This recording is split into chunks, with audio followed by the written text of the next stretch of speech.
So the law that passed by the legislature last year claims that DEI practices are polarizing. Critics of the new law say that it will get rid of initiatives that help historically underrepresented students and faculty members feel included on campus. DEI offices created to maintain diversity at universities have closed, and institutions can no longer require DEI training for staff or diversity statements in the job application process. Higher education institutions cannot promote policies or procedures designed or implemented in reference to race, color, or ethnicity. It does not impact research or curriculum. It does not impact research or curriculum.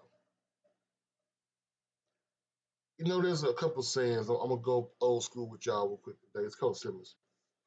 A couple sayings. When somebody tells you who they are, you believe them. But at the same time, when they talk to you, listen to what they say and also what they don't say.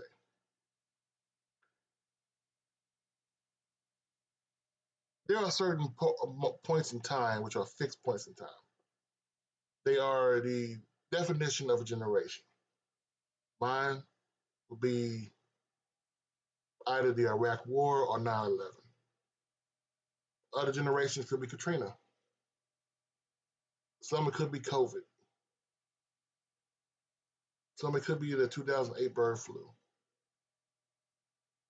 But during COVID, there was another flashpoint. Was George Floyd. No matter what you think about Black Lives Matter, I don't care what you think about him. I don't care what you think about George Floyd. I don't care if you think he was a crackhead or whatever. It's like the old saying, we didn't choose the martyr, you did. But here's the thing. After George Floyd, even more so than Trayvon Martin or Samir Rice, after George Floyd, HBCUs and HSIs for that matter got a bump in applications. According to Morehouse, data they shared with the LA Times, they got about 2,300 applicants for the incoming class 2018. That number increased to 3,200 immediately after the protests. Current 2023, Morehouse received about 5,200 applicants. Howard University, applicants went from about 11,600 in 2013 to more than 32,000 in 2023. Undergrad enrollment went from 6,500 in 2019 to almost 10,000 in 2023.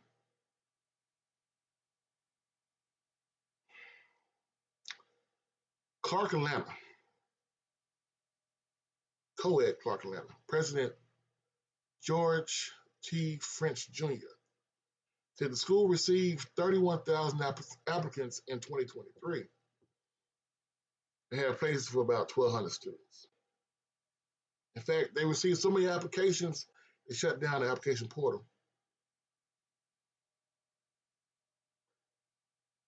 And people worried about the GPA going to go down because they'll have less kids, blah, blah, blah. Example, in 2019, the average GPA for incoming class was 2.8 for Clark Atlanta. 2.8 GPA. 2023, the average GPA is 3.6. Charles R. Drew in LA reached their 5-year fundraising goal, $75 million in 2.5 years. Had to set a new target of $90 million, but it reached the first one so quickly. We have enrollment at HBCUs slowly upticking. I think it's at 10% right now. At the same time, PWIs is going down to 2.3%. Sorry, 2.3 million. So, Coach, get to the point.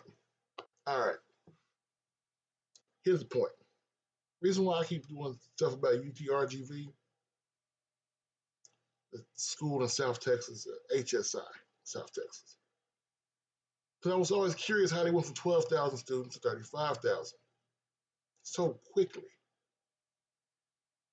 And looking at the Clark Atlanta situation of 31,000 applicants, only spots for 1,200, and the recent stuff in the news about the lack of rooms, dorm rooms for these kids on these campuses. I had to find out a way to do this. And looking at it, it was so blatantly obvious. Even pre-COVID, the school decided to go and get all these applicants for classes. Didn't want to turn them away because why not? The kids, they pushed the online classes for the kids. And then once they got the money financially,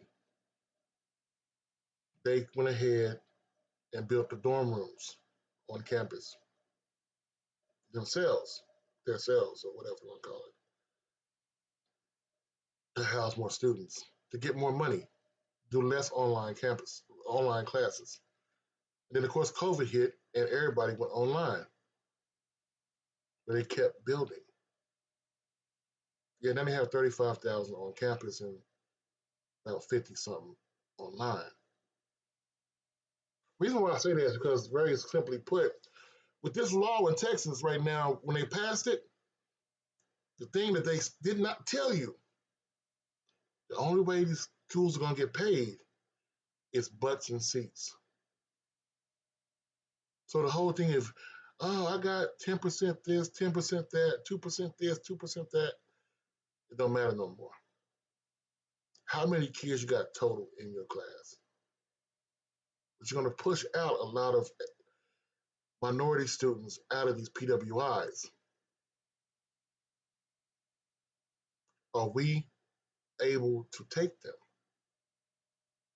The whole thing about waiting and bitching and moaning about the money that the government owes us, if you owe the government, they'll find you. If they owe you, you can't find them. The government is a bad friend who owes us money. We have to find a way to build it ourselves, get our own paper. If that means promoting a college online, and I don't want to hear crap, I know HBCUs have online school, but we got to promote the online campus, promote the online institutions, promote this stuff to get the federal dollars into the HBCUs, and then use the federal dollars to build more dorm rooms and use those dorm rooms to get more students on campus, to get the state dollars that are legally obligated to us. Coach Simmons, man, have a happy new year.